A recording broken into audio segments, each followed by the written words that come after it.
Harrison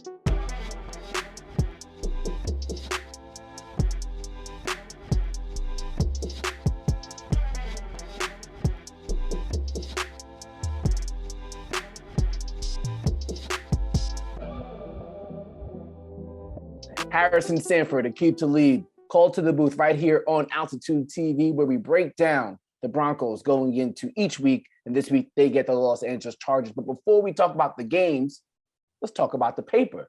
Courtland Sutton getting a contract extension, 4 years, $60.8 million. He's locked up. Tim Patrick's locked up. Aqib, what does this mean for the Broncos' future?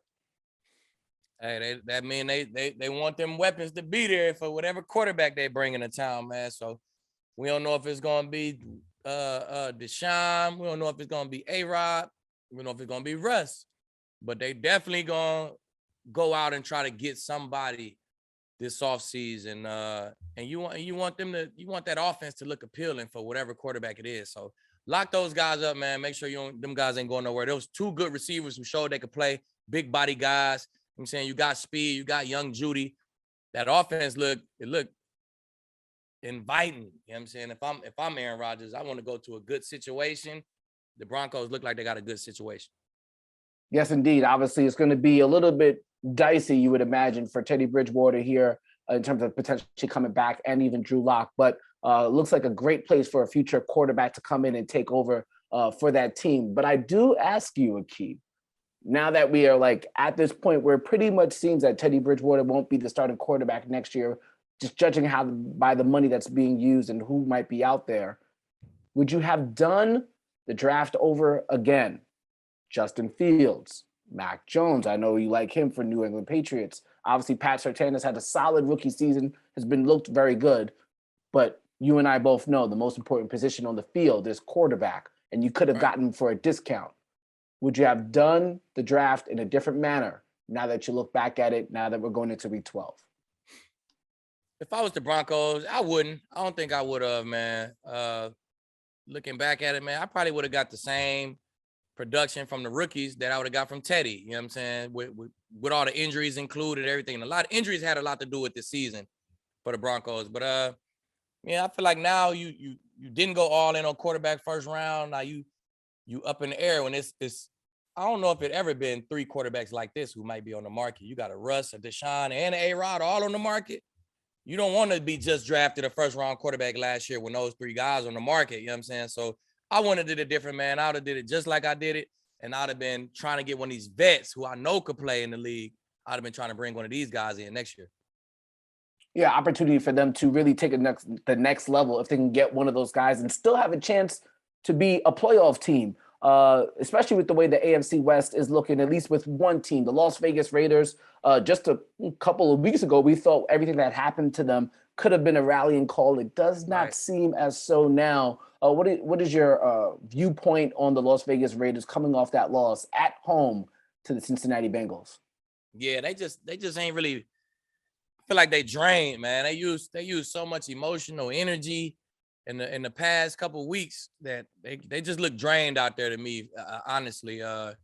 But I think it's time to stick a fork in them, man. I think they might be done. They got these big division games coming up, and I think they're the weakest one in the division. So stick a fork in the Raiders, man. It's a lot of adversity. It pumped them up for a while. I think that run is over with.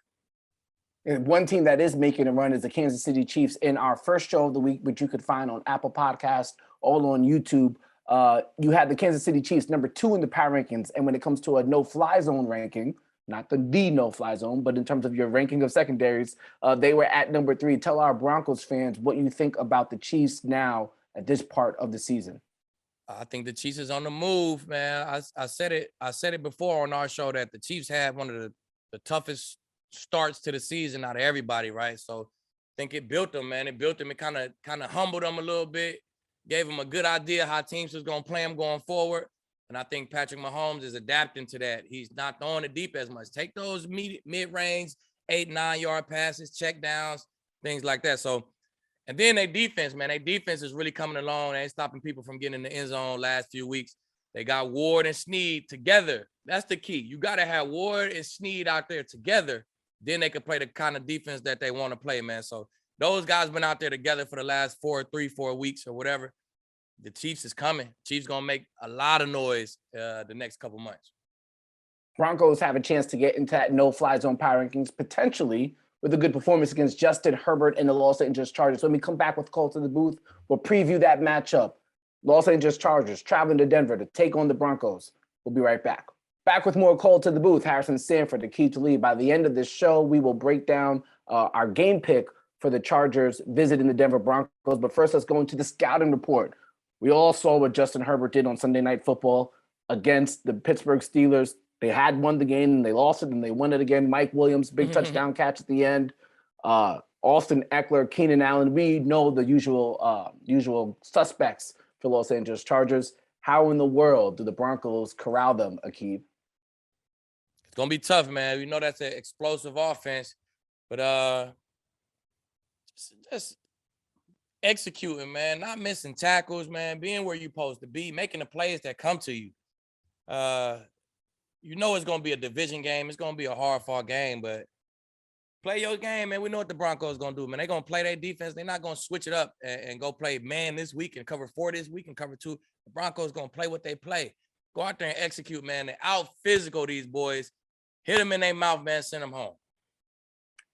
Keith, you're familiar with Brandon Staley, and you kind of, I assume you know how his defense kind of operates, what the Chargers have been doing for the majority of the season. They've almost been inviting teams to run the ball. You've always said the key to the Broncos offense is running the ball, so you get into the play action, can make some easier throws for Teddy Bridgewater. So Melvin Gordon, Javonte Williams, is this a trick? Is all the rushing yards that could be in front of them, is that a plot to kind of corral the offense from keeping up with Justin Herbert? Yeah, I mean, I think you got to run the ball, though. So Staley going to invite you to run the ball. He's going to play those 2 high safeties super deep. If he wants you to run it, you just keep running it, man. You run it. You keep the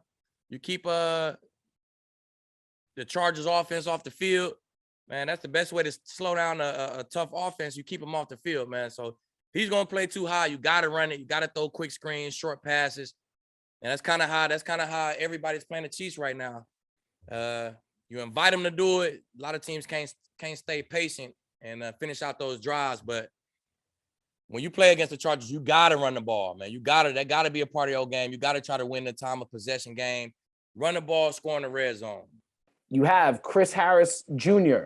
going against Jerry Jeudy.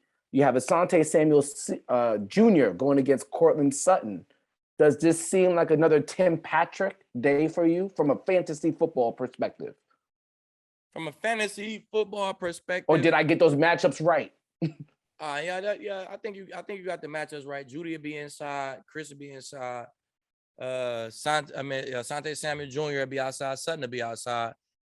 I think it might be another Tim Patrick day, man. We'll see how Jeudy and Chris is gonna battle in the inside. That's gonna be a great matchup. That quickness that Jeudy brings to the table is second to none. So Chris definitely gonna have his hands full with that. But Tim Patrick, he always the odd man out, man. And I expect him to have a lot of targets, especially in that red zone.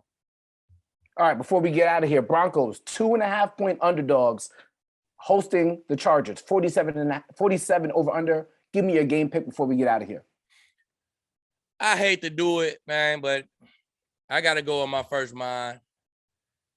Team's been slow off that bye week, man. I'm going to go with the Chargers. I think the Chargers going to come win by a field goal. 47 over under? Under. I don't think it's going to be one of those kind of games. I think it's not going to be a shootout type of situation.